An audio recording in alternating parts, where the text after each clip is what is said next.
Yo, what is up guys, Delboy here, aka Blue Collar Sports TV. Hopefully you guys are doing well. If you're new here, smash that like, hit subscribe, all of that good stuff. So, Josh Taylor versus Jack Catterall 2, the rematch, has been set for the 27th of April. The fight itself goes down at the First Direct Arena in Leeds for some reason. I'm wondering maybe if Josh Warrington could be on the undercard. And it will be televised by DAZN. Now, listen, I'm sure when this fight is nearer, I will be looking forward to it. But the overwhelming feeling I get in regards to this fight, it's too late, this rematch. Obviously, they first fought in February of 2022. The fight went how it went. Taylor was awarded a split decision. Many people felt Catterall won and got robbed. I felt he won the fight. And there was a lot of controversy following that fight. Controversy that would have sold this fight at the time, in the immediate aftermath. They fought in February of 2022. They should have really rematched by the summer of that year. There was a lot of desire for it. There was a lot of talk, a lot of controversy, like I said. I think back then this fight would have sold itself. Plus there was a belt or two on the line, with Josh Taylor still being a champion. Since then, however, 2 years have passed. Taylor has had one fight in between then. He lost to Teofimo Lopez, lost his title. And Jack Catterall has had a couple of fights, but he's been fighting low-level competition.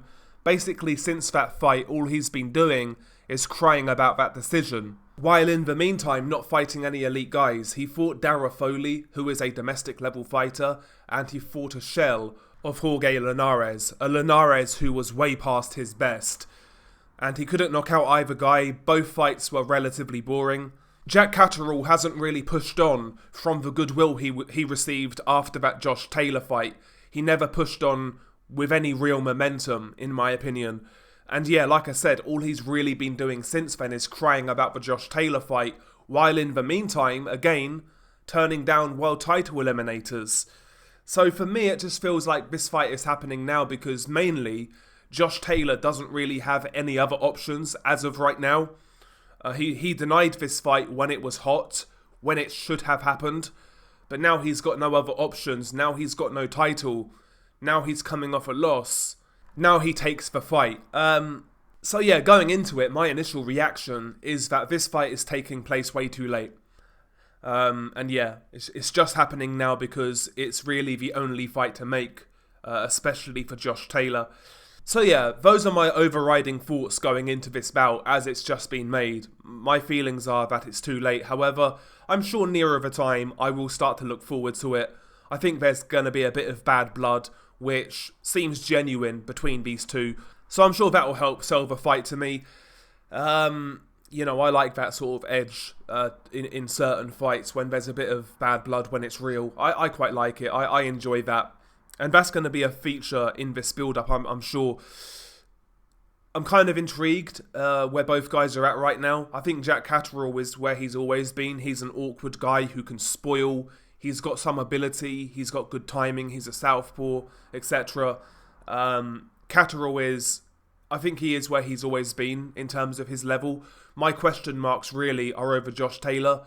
Teofimo Lopez fight, he looked spent after 4 rounds. He actually was competitive early on in that fight against Teo, but after like 4 rounds, his gas tank just left him and he was a dead man. So making 140 again, 33 years old, whatever Josh Taylor is, has he got enough to win this fight now? I'm not sure. I feel like with Josh Taylor, we've been seeing a fighter who has been regressing in the last couple of years.